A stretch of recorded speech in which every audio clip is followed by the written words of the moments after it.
this time, the first medication for spinal muscular atrophy had just come out, Spinraza.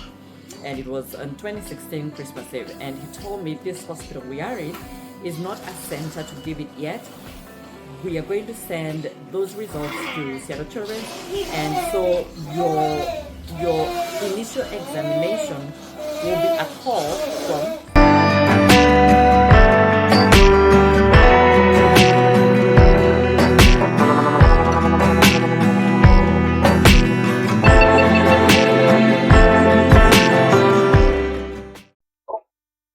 Alright, so we're back now. Alrighty? So We have now been in the hospital. We're now in the hospital. We started with the pulmonologist. My son is getting care with their respiratory therapist. Nutrition is continuing. I'm still breastfeeding. I'm still pumping, and he's getting the feeding through the NG tube. And because now there's a respiratory therapist, we're in the ICU at this time. He was able to get shaky vest, cough assist, ample, ventilator with BiPAP. So he's doing good. Lot of it was like a constant flow of secretions. It was a lot. So at least the basic care and immediate care, those are taken care of. ABCs sorted. Now we get into what had taken us there was to plan now how we will be getting. He'll be getting his Spinraza injection through the spine. So since we're in the ICU, it was, I think they did them in the room. Do you remember? I think we did them in the room, right? The Spinraza. We did them in the room, right? He went to the OR? Okay. Oh.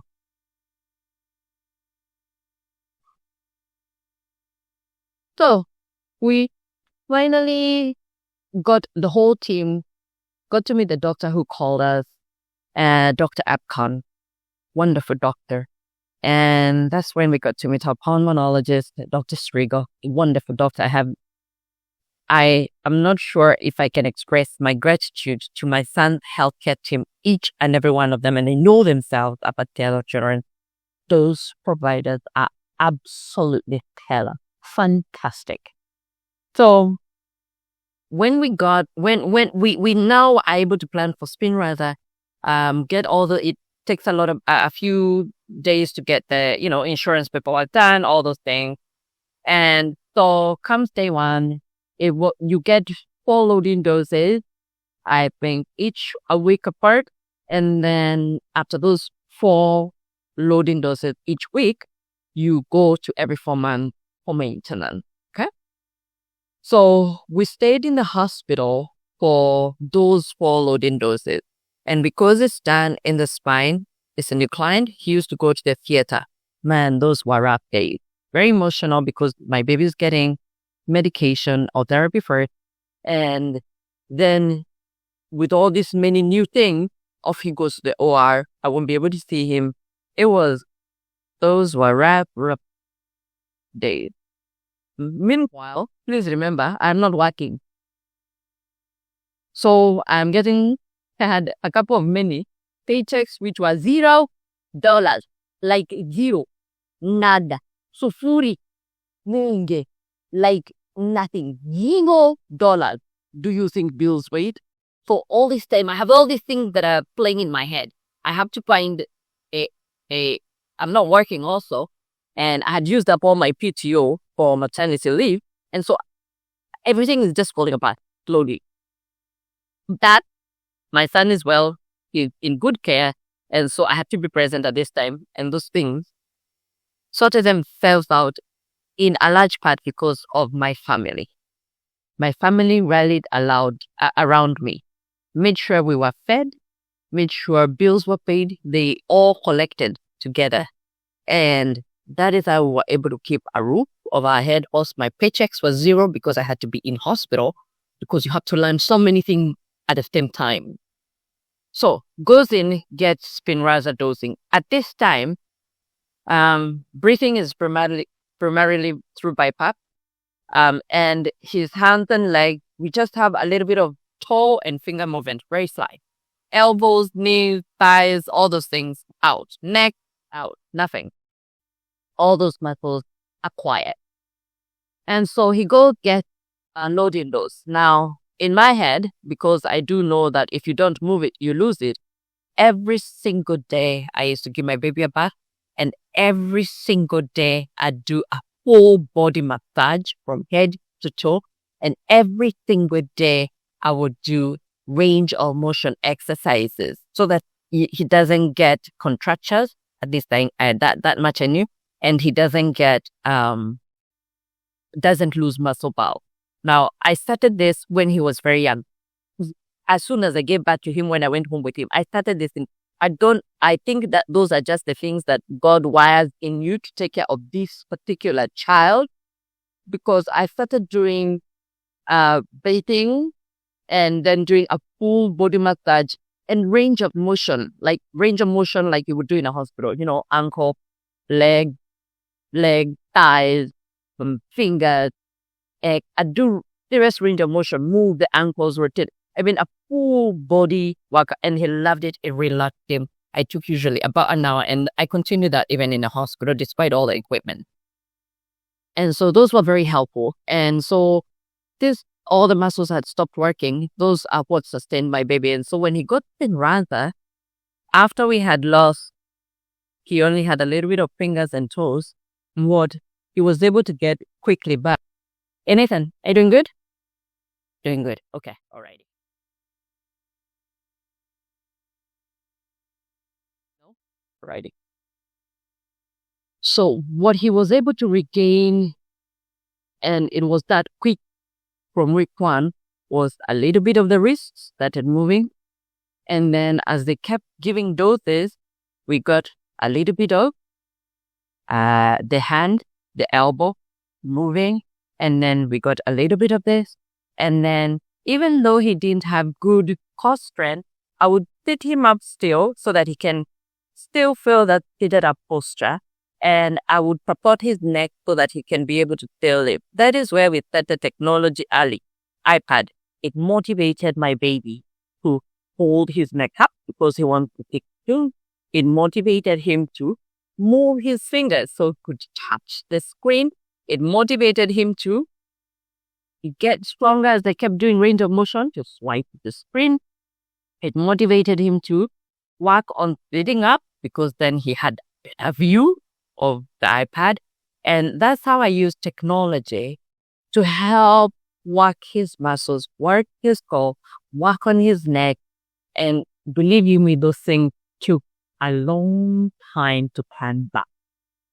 So by the time he got the 4 loading doses, man, we had so many itty bitty little changes, muscles firing up. It was so exciting. It was so scary. It was so anxiety feeling. I was so happy. I was emotional. It was a lot. And we wanted to learn things quickly because remember, this is flu season time and I'm still at the back of my head thinking I don't want infection. And since he tolerated a BiPAP well over X amount of time, we shelved the plan for a tracheostomy until he needed it. We'd still continue to sleep provider. Now, we stayed in the hospital for a full month. And when I tell you, the secretions were a lot. I think that was what shocked me. It was a lot.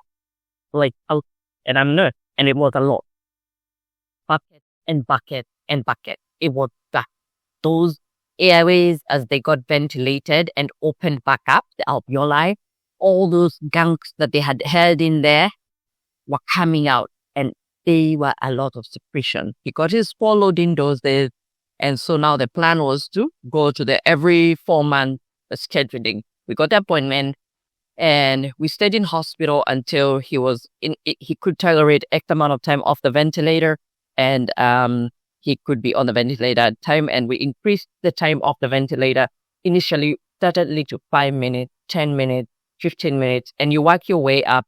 And they had a time, either 2 hours or something, that he can stay off the ventilator before they can let you go home. And then the back end of that is that they're planning on who you're going to get all this equipment from. We didn't have the ventilators before. So they're planning on a company, what we call durable medical equipment, DMEs, the DME that is closer to you that can provide ventilators, feeding equipment, suctioning equipment, nutrition, and nutrition supplies, all those things. And so that was the back end of it. And then it was a lot. It really was a lot. But I was very hopeful because now my baby is moving some more. We continued with those exercises. We stayed. That 1 month was probably the roughest month me and my baby sister have had. It was brutal. I didn't have any money then, so my family is supporting me, and it was a rough time. I didn't know if I'd ever go back to work. And if I go back to work, who are you leaving with your child? Who has a ventilator? You can take them to the daycare most certainly when they have a ventilator and feeding equipment. So I had to think about all that. And as much as hospitals will try and support you and case workers, when you get home is when now you're able to sort these things out. The one thing that was not immediately available then was nothing.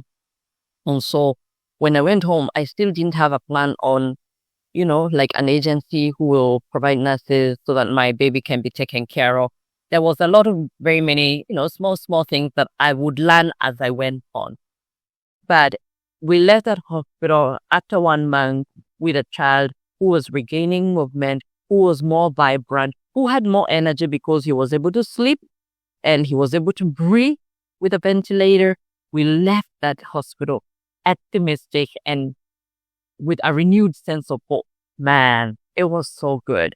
And to this day, we still do those many exercises. Now, this now will be sequels that I'll be giving you of the many things that we have done.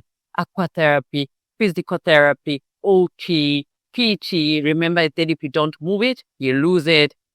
We've continued to follow up with very many doctors. You can imagine your body that operates on muscles. Everything is muscles. And so you will need to see many doctors. When I was just going in with one provider, we left there with seeing a pulmonologist, a neurologist, a rehab doctor for the equipment, neurology for everything, SMA, pulmonologist for everything, lungs. And then you would add on more as we go on, orthopedics for the spine curvature, and then GI to manage the nutrition and get the orders. You just keep on adding providers because muscles, when they're not working, you need help. And then the therapies, setting all those up, it was a lot. Setting all this up so that you would go see PT, OT. The doctors will send in the referrals to who is closest to you, the provider that is close to you, so that you can get in. But it also means you have to go in for initial assessment. And I think we used to go for every week PT, every week OT, every week speech. Early on, a provider did sound the alarm early that my son is not speaking as early as he should. So I was prepared very early on that in my head, these things, when God gives you a certain type of child, He wires your brain to think of these things. So very early on, I started knowing I need to find a way to communicate with my baby. I don't want it to be locked in with no way to communicate. I'll hold on a little bit. Alrighty, thank y'all for your patience. We get some help with a nurse at night who has come in, and that's why I had a distraction. And they're not a distraction; they're good help, so no complaints at all. So once now we have set up everything, we went home and I continued everything that we're doing in the hospital. Because of the healthcare background, I was able to pick up on things very quickly. And so we went home and we were able to set things up now with the medical equipment. They'll come to your home and drop off supplies. We're able to set up with nutrition. We're able to set up with suctioning supplies. We're able to set up with all those things. And then we're able to set up with physical therapy, OT, PT, speech, so that we would get, my goal in my head was to get speech therapists, especially for a communication device. I knew there was one out there. How? I don't know, but I knew there has to be a way my baby can communicate. And then the other thing that I wanted to get in early was with PT so that we can get a way to move. And then he couldn't use a regular stroller because the way it positioned him was bad. So he needed a medical stroller pretty early on. And so those are the things I wanted to get going. But even if he needed that stroller, at the back of my head, I was really set on initiating PT with power chair training because I'd gotten to the point of understanding that my son will need a power chair. It will be his legs and he needs to get independent as early as possible. Believe you me, at 9 months, we had him on a power chair. those therapists must have thought I'm cuckoo, I'm crazy, but I was dead set on getting him independent, moving, getting him a voice with a speech device, and then everything else I felt would fall in place because those are things he would need even if he were to go to preschool or anything like that. Oh, setting up school is another thing I will talk about in another day. Now, the last few minutes I want to use of this video, I want to say, there is no accident with God and there is no accidents with children. The child you get is for you, wired for you, and you are wired for them. I always say Nathan was made for me and I was made for him, and I wouldn't have it any other way.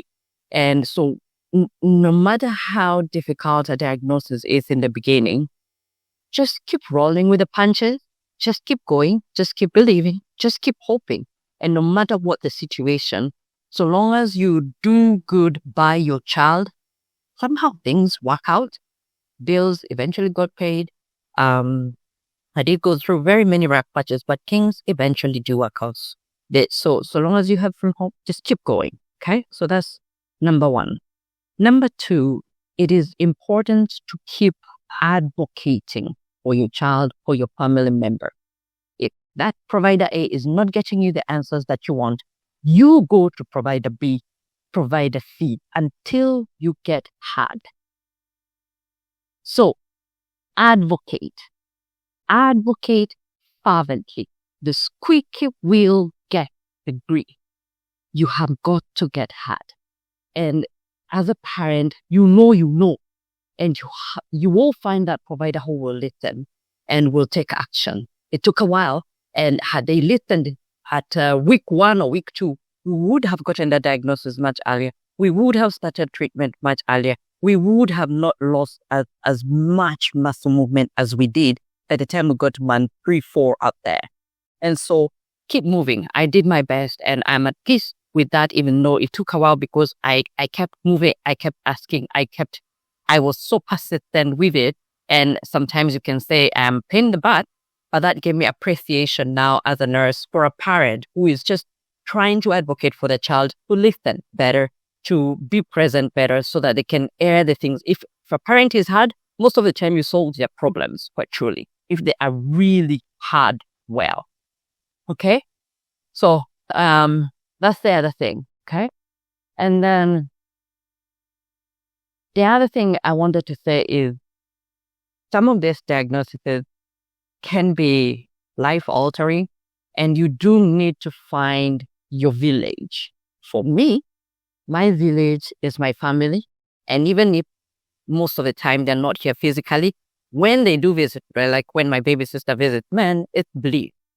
Find a village. My family has prayed for me, held me, clothed me, made sure that I am sane. I don't lose my marbles in the depths of caregiving. And it is isolating also. And so as a single parent, navigating, losing jobs, gaining jobs, joblessness, paychecks that are zero, those are the people who have understood me. So my family have been truly the reason why we are where we are today, because they have allowed me to just chill out and relax. These people organized themselves after we got the diagnosis. Every year, every 6 months, someone flew in. Even if we had to scrap to pay that ticket, we did. And them coming in allowed me just a few minutes to breathe and woosah. And they learned this care and they learned this and that. And we went for appointments. We went for therapy. This girl, Emily, and the doctors know her and know her very well. We have been to every single spot with them. And when I go for therapy appointments, I carry them with me. We go all of us together when they're here. And they have visited just this year. My mom was here in summer. My sister from France was here in summer. Emily was able to pop in. I mean, family has been the reason I haven't lost my marble. So find your village.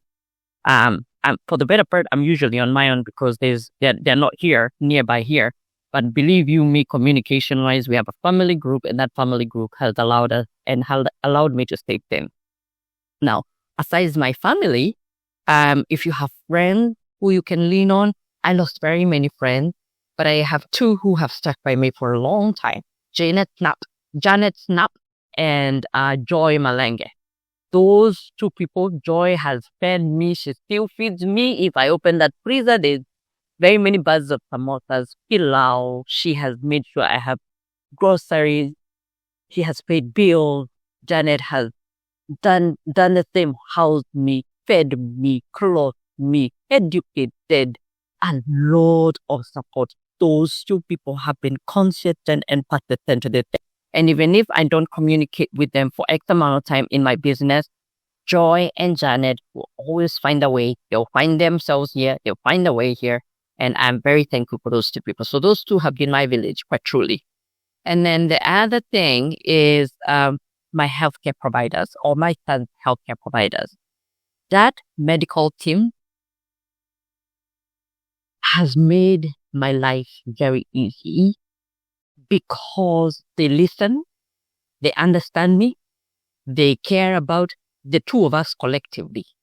And if I need orders done, those orders get done. I have a good rapport with my son's healthcare team, and I'm very intentional about healthcare team because these are people he will see for a long time. And even if he transitions to the adult, those are the people who will guide you towards that transitioning. And so I have an immense respect and profound respect, and I'm very thankful for my son's providers. Through taking care of my son, they have taken care of this matter and allowed me to breathe and allowed orders to be done and allowed us to stay home. You know, like now he had a cold that popped up yesterday. He was very hot. He was hotter than the Kalahari, which is why I was not able to drop the video on Friday.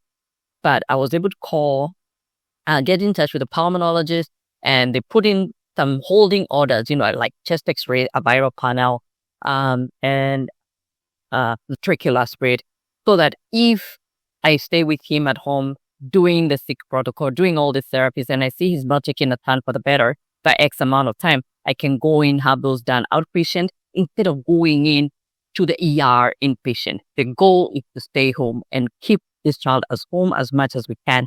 And so you have to find a way to work with your providers, healthcare providers. For me, I have been very intentional in relating with all of them, no matter who or where. Whether we add on a new provider, whether they change the provider, I'm very intentional in making sure that I have good, positive rapport with them, because in helping and caring for my son, they care for me and things flow well. Okay. And then what else do I want to say as the other bottom line? Can you think of anything, little girl, you want me to throw in here? Next.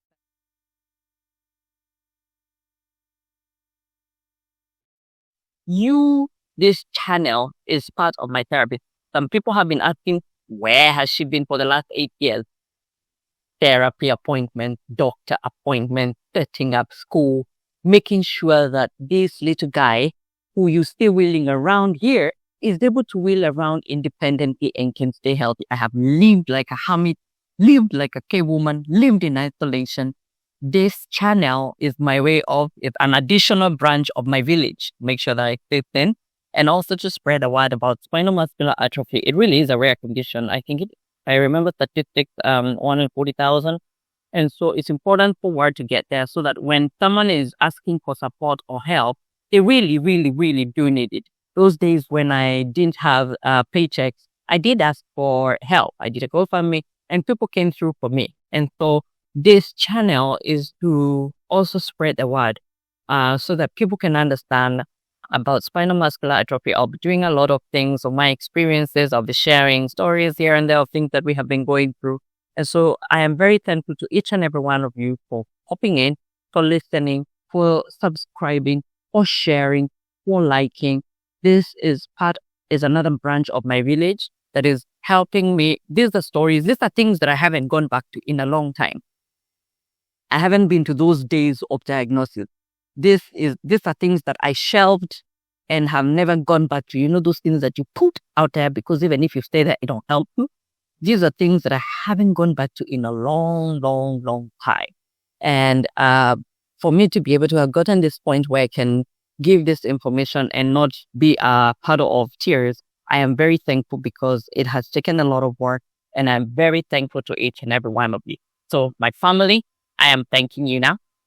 My son's healthcare providers, y'all are fantastic. Janet and Joy, I am very thankful for you. All the nurses who cared for my son personally, with Darcy, Mama D, Christy, Samantha. Now we have Miss Renee, we have Miss Judy.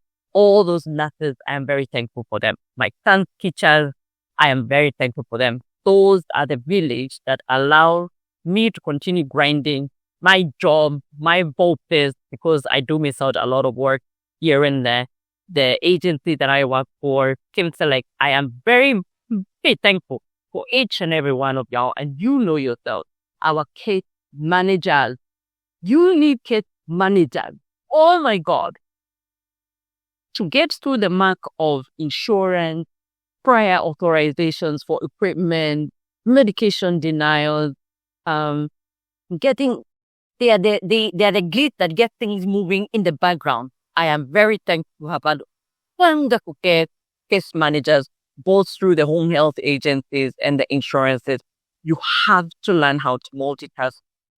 I'm just a small drop in a lot of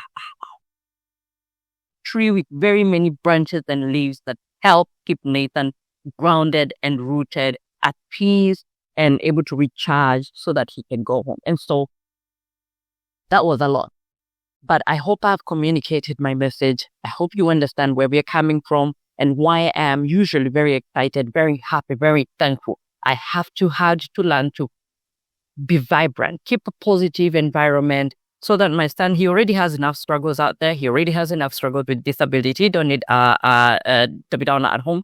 So the environment has to be peaceful, welcoming, recharging. I always tell him home is love, home is peace, home is joy, home is everything, so that he can recharge as he goes out there in the stimulated world. Alrighty? Now, I'm winding now. Subscribe to Lydia Waigi's Way. My full name is literally Lydia, Lydia Ways. Can I go back again? Lydia, Lydia Waigiway. Lydia Waigi's Way. Have I said it right? Lydia Waigi's Way. See, I'm tired. My sister is the one who's keeping me in check. Small sisters, they rule. I'm telling you, she's fantastic. So anyway, that's it. Have a Merry Christmas, y'all. You will be hearing from me very often with a few more tidbits and stories of our journey here and there. I love you all. Bye